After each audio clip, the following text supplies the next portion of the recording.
बंधु माने आज मु आपणଙ୍କୁ एभଳି एक प्रतिकार विषय कहवा जाऊछि जो प्रतिकार को जदि आपण पूर्ण निष्ठार सहित करती तेबे वर्ष वर्ष धरी आपणଙ୍କୁ हैरान करुथिबा शत्रु जुग जुग धरी आपणଙ୍କୁ ऋण बोझ करुथिबा ऋण एवं गुप्त भावरे आपणकर मूलदुआ को ध्वंस करुथिबा गुप्त शत्रु माने समस्ते मात्र किछि दिन मध्यरे आंठुमाड़ी पड़िजिबे।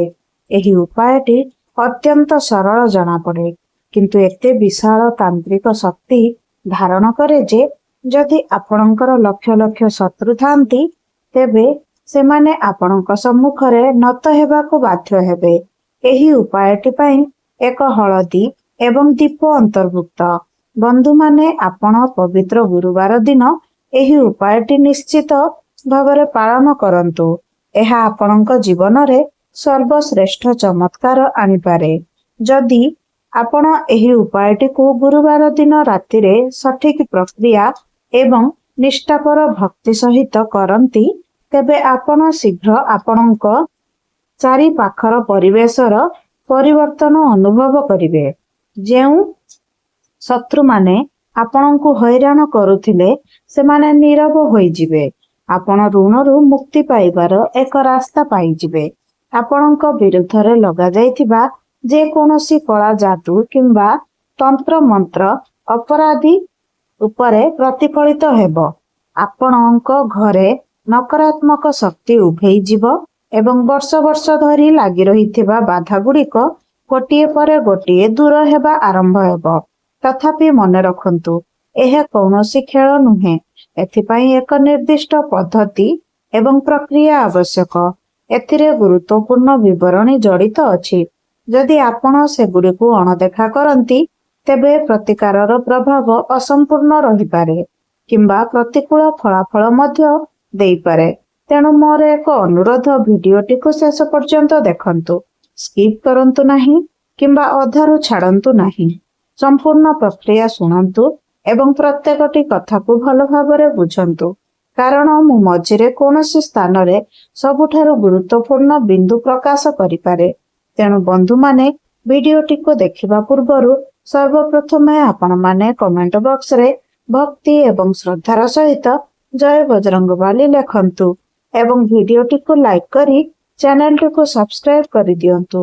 तो बंधु माने आपण माने जानती जे गुरुवारटी प्रभु श्री विष्णु को समर्पित अटे एवं यह देवगुरु बृहस्पतिंकर मध्य बार होइथाए। यह सहित एही बारटी माँ लक्ष्मींकर मध्य अत्यंत प्रिय होइथाए। तो एही दिन रे जदि आपण एही उपायटी करूछंती तो आपणଙ୍କୁ 100 गुण अधिक फल प्राप्ति हेबो। बंधु माने जेतेबेले आपण शत्रु उपरे निजर चिंताधारा केंद्रीकृत करी गुजराती जाली दियंती सेतेबेले आपणଙ୍କ शत्रुर शक्ति ता सहित जळिबाकू आरंभ करे। किछि भी अवशिष्ट रुहे नाही। बंधु माने यह केवल विश्वासर विषय नुहे। यह तंत्रर एक विज्ञान। गुजरातीर आउ एक अनन्य गुण अछि। एहार सुगंध सेही तीक्ष्ण शीतल मंदिर परी सुगंधी वायुमंडल रे व्यापीबा क्षणी प्रत्येक नकारात्मक कंपन को दूर करी दिए। एक कोठरी रे आपण गुजराती जाली दियंतु एवं देखंतु किपरि परिवेश तुरंत परिवर्तन हेउछि। वायु हालुका अनुभव हुए एवं मन शांत होई जाए। विज्ञान मध्य स्वीकार करे जे गुजराती सुगंध रे एंटीबैक्टेरियल गुण अछि अर्थात यह वायुजनित जीवाणु को नष्ट करे। तथापि आध्यात्मिक दृष्टिरू यह आम जीवन को प्रभावित करुथिबा सेही अदृश्य कंपन गुड़ी को दूर करे। तृतीय रे एहार रंग एवं रूप। गुजराती पवित्रता एवं भगवान शिवंकर रंग एवं जेतेबेले एक खंड एहार जळे जळे धुआं स्वर्ग को उठे जेपरी एक प्रार्थना दिव्य पाखकू आरोहण करुछि। आमर पूर्वपुरुष माने एहाकू भल भाबरे बुझिथिले। सेथिपाई प्रत्येक पूजा समाप्ति रे गुजराती गाली दिया जाए। आरती गुजराती सहित करा जाए कारण यह प्रभुंकर सबुठारु प्रिय। तो बंधु माने आपण पवित्र गुरुवार रे ଆପଣ ଯଦି ଏହି ଗୁଜରାତିର ଉପାୟ କରୁଛନ୍ତି ତେବେ ଆପଣଙ୍କୁ ମା ଲକ୍ଷ୍ମୀ ଏବଂ ଶ୍ରୀ ବିଷ୍ଣୁଙ୍କର ଅପାର କୃପା ପ୍ରାପ୍ତି ହେବ। ତଥାପି ଆଉ ଏକ ରହସ୍ୟ ଅଛି। ଗୋଟିଏ ଗୁଜରାତି ଜାଳିବା ଏବଂ 2ଟି ଗୁଜରାତି ଜାଳିବା ମଧ୍ୟରେ ଏକ ବିରାଟ ପାର୍ଥକ୍ୟ ଅଛି। ଗୋଟିଏ ଜାଳିବା ଏକ ମାନକ ପୂଜା କିମ୍ବା ଦୈନିକ ଆରତୀକୁ ପ୍ରତିନିଧିତ୍ୱ କରେ, ଯେତେବେଳେ କି 2ଟି ଗୁଜରାତି ଜାଳିବା ଏକ ତାନ୍ତ୍ରିକ ସଂଖ୍ୟାକୁ ସୂଚିତ କରେ।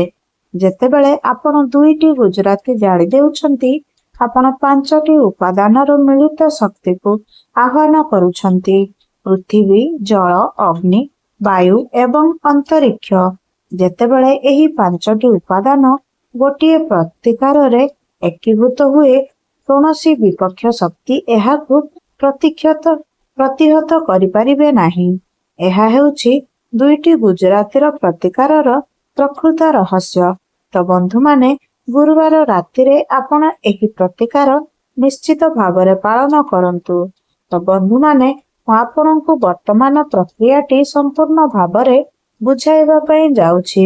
ସେଥିପାଇଁ ଆପଣଙ୍କୁ 2ଟି ସବୁଜ ଗୁଜରାତି ଆବଶ୍ୟକ। ଯଦି ଆପଣ ବଡ଼ ଗୁଜରାତି ବ୍ୟବହାର କରୁଛନ୍ତି, ତେବେ ସେଗୁଡ଼ିକୁ 5ଟି ଛୋଟ ଛୋଟ ଖଣ୍ଡରେ ଭାଙ୍ଗି ଦିଅନ୍ତୁ। ଏହା ବ୍ୟତୀତ ଆପଣଙ୍କୁ 3ଟି ସମ୍ପୂର୍ଣ୍ଣ ଲବଙ୍ଗ ମଧ୍ୟ ନେବାକୁ ପଡ଼ିବ। ନିଶ୍ଚିତ କରନ୍ତୁ ଯେ ସେଗୁଡ଼ିକ ସମ୍ପୂର୍ଣ୍ଣ ଅକ୍ଷତ ଅଛି, କୌଣସିଟି ଯେମିତି ଭାଙ୍ଗି ନଥାଏ କିମ୍ବା ନଷ୍ଟ ନ ହୋଇଥାଏ, ସେଥିପ୍ରତି ଧ୍ୟାନ ଦେବେ। ତାପରେ ଅଳ୍ପ ପରିମାଣରେ 2 କିମ୍ବା 3 ଚିମୁଟା ହଳଦିଆ ସୋରିଷ ନିଅନ୍ତୁ। ପୂଜା ସାମଗ୍ରୀରେ ଆପଣଙ୍କୁ ହଳଦିଆ ସୋରିଷ ଆରାମରେ ମିଳିଯିବ। ତାପରେ ଆପଣଙ୍କୁ ଏକ କଳା କଲମ କିମ୍ବା କଳା ସ୍କେଚ୍ ପେନ୍ ନେବାକୁ ପଡ଼ିବ। ଏହା ସହିତ ଏକ ସାଧା କାଗଜ, ତାପରେ ଏକ ମାଟି ଦୀପ ମଧ୍ୟ ନେବାକୁ ପଡ଼ିବ। ଗୋଟିଏ ବଡ଼ ମାଟି ଦୀପ, ଯାହା ଦ୍ୱାରା ଏହି ଜିନିଷ ଗୁଡ଼ିକ ଦୀପ ଭିତରେ ଆରାମରେ ଜଳିପାରିବ। ତ ବନ୍ଧୁମାନେ, ଆପଣଙ୍କୁ ଏଥିପାଇଁ ଏହି ପ୍ରତିକାରଟିକୁ ସନ୍ଧ୍ୟା 7ଟାରୁ ରାତି 10ଟା ମଧ୍ୟରେ କରିବା ପାଇଁ ପଡ଼ିବ ଏବଂ ଏହି ପ୍ରତିକାରଟି କରିବା ସମୟରେ ଆପଣଙ୍କୁ ଦକ୍ଷିଣ ଦିଗକୁ ମୁଖ କରି ବସିବାକୁ ପଡ଼ିବ, କାରଣ ଦକ୍ଷିଣ ଦିଗଟି ନ୍ୟାୟର ଦେବତା ଯମଙ୍କ ସହିତ ଜଡ଼ିତ। ତେଣୁ ଶତ୍ରୁ ବିରୁଦ୍ଧରେ ନ୍ୟାୟ ପାଇବା ପାଇଁ ଏହା ଏକ ଉପଯୁକ୍ତ ଦିଗ। ଏହା ବ୍ୟତୀତ ଆପଣ ପ୍ରଭୁ ହନୁମାନଙ୍କ ପାଇଁ ମଧ୍ୟ ଦକ୍ଷିଣ ଦିଗକୁ ମୁଖ କରି ବସିବା ଉଚିତ, ଯେମିତି କୌଣସି ଶତ୍ରୁ ଆପଣଙ୍କୁ ପ୍ରତିରୋଧ କରିପାରିବେ ନାହିଁ। ବର୍ତ୍ତମାନ ପ୍ରକ୍ରିୟା ବିଷୟରେ ଆପଣ ପ୍ରଥମେ ସ୍ନାନ କରିନିଅନ୍ତୁ, ତାପରେ ଶୁଦ୍ଧ ବସ୍ତ୍ର ପରିଧାନ କରନ୍ତୁ। ଯଦି ସନ୍ଧ୍ୟାବେଳେ ଆପଣ ସ୍ନାନ କରିପାରୁନାହାନ୍ତି, ତେବେ ଭଲ ଭାବରେ ଆପଣଙ୍କର ହାତ, ପାଦ ଏବଂ ମୁହଁକୁ ଧୋଇ ନିଅନ୍ତୁ। ଶୁଦ୍ଧ ବସ୍ତ୍ର ପିନ୍ଧନ୍ତୁ। ଆପଣ ବିଶେଷ କରି ଲାଲ ରଙ୍ଗର ବସ୍ତ୍ର ପିନ୍ଧନ୍ତୁ, କାରଣ ଲାଲ ରଙ୍ଗଟି ହେଉଛି ଶକ୍ତିର ରଙ୍ଗ, ମଙ୍ଗଳ ଏବଂ ଭଗବାନ ହନୁମାନ ଉଭୟଙ୍କ ସହ ଜଡ଼ିତ। ତାପରେ ଏପରି ଏକ କୋଠରୀକୁ ଯାଆନ୍ତୁ ଯେଉଁଠାରେ ଆପଣଙ୍କୁ କେହି ହଇରାଣ କରିବେ ନାହିଁ। ଆପଣ ଦ୍ୱାର ବନ୍ଦ କରନ୍ତୁ, ଆପଣଙ୍କର ଫୋନକୁ ସାଇଲେଣ୍ଟ କରନ୍ତୁ କିମ୍ବା ସୁଇଚ୍ ଅଫ୍ କରନ୍ତୁ ଏବଂ ନିଶ୍ଚିତ କରନ୍ତୁ ଯେ ପିଲାମାନଙ୍କୁ ପୂର୍ବରୁ ସୂଚନା ଦିଆଯାଇଛି, ଯେମିତି କେହି ଆପଣଙ୍କୁ ହଇରାଣ କରିବେ ନାହିଁ। ଦକ୍ଷିଣ ଆଡ଼କୁ ମୁଖ କରି ଭୂମି ଉପରେ ବସନ୍ତୁ। ଆପଣଙ୍କ ସମ୍ମୁଖରେ ସମସ୍ତ ଆବଶ୍ୟକୀୟ ସାମଗ୍ରୀ ରଖନ୍ତୁ। ହାତ ଯୋଡ଼ି ଭଗବାନ ହନୁମାନଙ୍କୁ ପ୍ରାର୍ଥନା କରନ୍ତୁ। ମାନସିକ ଭାବରେ କୁହନ୍ତୁ, ହେ ପ୍ରଭୁ ବଜରଙ୍ଗବାଲି, ମୁଁ ଆପଣଙ୍କଠାରେ ଶରଣ ଚାହୁଁଛି। ଦୟାକରି ମୋତେ ମୋର ଶତ୍ରୁମାନଙ୍କ ଠାରୁ ମୁକ୍ତ କରନ୍ତୁ। ଏବେ କାଗଜ ଏବଂ କଳା କଲମ ଉଠାନ୍ତୁ। ଯଦି ଆପଣଙ୍କର ଶତ୍ରୁଙ୍କର ନାମ ଆପଣ ଜାଣନ୍ତି, ତେବେ ସେମାନଙ୍କର ସମସ୍ତ ନାମ ତାଲିକାଭୁକ୍ତ କରନ୍ତୁ। କିନ୍ତୁ ଯଦି ଶତ୍ରୁ ଅଜଣା, ଯଦି ଆପଣ ସେମାନଙ୍କର ନାମ ଜାଣିନାହାନ୍ତି, କିଏ ଆପଣଙ୍କୁ ଟାର୍ଗେଟ କରୁଛି, ତେବେ କେବଳ ଶତ୍ରୁ ଶବ୍ଦଟି ଲେଖନ୍ତୁ। ଯଦି ଆପଣ ଶତ୍ରୁ ଶବ୍ଦଟି ଲେଖୁଛନ୍ତି, ତେବେ ଏହା ଆପଣଙ୍କର ଗୁପ୍ତ ଶତ୍ରୁ ଏବଂ ଆପଣ ଜାଣିଥିବା ଶତ୍ରୁ ଉଭୟଙ୍କ ପାଇଁ କାମ କରିବ ଏବଂ ଏହା ସାମୂହିକ ପ୍ରଭାବ ଏକକାଳୀନ ଭାବରେ ସମସ୍ତଙ୍କୁ ନିରପେକ୍ଷ କରିବ। ଏବେ ସବୁଠାରୁ ଗୁରୁତ୍ୱପୂର୍ଣ୍ଣ ପଦକ୍ଷେପ ପାଇଁ ଆପଣଙ୍କ ସମ୍ମୁଖରେ ମାଟି ଦୀପ ରଖନ୍ତୁ। ତାପରେ 5ଟି ଗୁଜରାତି ଏକାଥରକେ ଜାଳନ୍ତୁ ନାହିଁ। ଗୋଟିଏ ଗୋଟିଏ କରି ଆଗକୁ ବଢନ୍ତୁ। ପ୍ରଥମ ଗୁଜରାତିଟି ଉଠାନ୍ତୁ, ଏହାକୁ ଦୀପରେ ରଖନ୍ତୁ ଏବଂ ଏହାକୁ ଜାଳନ୍ତୁ। ଗୁଜରାତି ଜଳିବା ମାତ୍ରେ ଆପଣ ଯେଉଁ କାଗଜରେ ଆପଣଙ୍କର ଶତ୍ରୁ ଶବ୍ଦଟି ଲେଖିଛନ୍ତି ସେ କାଗଜଟିକୁ ନିଅନ୍ତୁ ଏବଂ ଏହାକୁ ଜଳୁଥିବା ଗୁଜରାତି ଦାନା ଉପରେ ରଖନ୍ତୁ। ଦୟାକରି ଧ୍ୟାନ ଦିଅନ୍ତୁ, ଗୁଜରାତି ଜଳିବା ପୂର୍ବରୁ କାଗଜଟି ଗୁଜରାତି ଉପରେ ରଖନ୍ତୁ ନାହିଁ। ଜଳିବା ପ୍ରକ୍ରିୟା ଆରମ୍ଭ ହେବା ପର୍ଯ୍ୟନ୍ତ ଅପେକ୍ଷା କରନ୍ତୁ, କାରଣ ଜାଳିବା ସମୟରେ ନିଜକୁ କୁହନ୍ତୁ, ହେ ବଜରଙ୍ଗବାଲି, ଯେପରି ଏହି କାଗଜ ଜଳୁଛି ସେହିପରି ମୋ ଶତ୍ରୁର ସମସ୍ତ ଯୋଜନା, ଷଡ଼ଯନ୍ତ୍ର ଏବଂ ମନ୍ଦ ଚିନ୍ତାଧାରା ଏହି ମୁହୂର୍ତ୍ତରେ ଚାଲିଯାଉ। ବର୍ତ୍ତମାନ ପରବର୍ତ୍ତୀ ପଦକ୍ଷେପ ପାଇଁ 3ଟି ସମ୍ପୂର୍ଣ୍ଣ ଲବଙ୍ଗ ନିଅନ୍ତୁ ଏବଂ ସେଗୁଡ଼ିକୁ ଗୋଟିଏ ଗୋଟିଏ କରି ଜଳୁଥିବା ଗୁଜରାତି ଉପରେ ପକାନ୍ତୁ। ଲବଙ୍ଗରୁ ଉଠୁଥିବା ତୀକ୍ଷ୍ଣ ସୁଗନ୍ଧ ଆପଣଙ୍କ ଶତ୍ରୁର ଶକ୍ତିକୁ ଦୁର୍ବଳ କରିବାକୁ ଆରମ୍ଭ କରିବ। ବର୍ତ୍ତମାନ ତୃତୀୟ ପଦକ୍ଷେପ, ଯାହା ବହୁତ ଗୁରୁତ୍ୱପୂର୍ଣ୍ଣ। ଆପଣଙ୍କ ହାତରେ ଅଳ୍ପ ପରିମାଣର ହଳଦିଆ ସୋରିଷ ଦାନା ନିଅନ୍ତୁ, ପ୍ରାୟ 3 ଚିମୁଟା ଭଳି। ଏହି ଦାନାଗୁଡ଼ିକ ଆପଣଙ୍କ ମୁଣ୍ଡ ଉପରେ ଘଣ୍ଟା କଣ୍ଟାର ବିପରୀତ ଦିଗରେ 7 ଥର ଘୂରାନ୍ତୁ।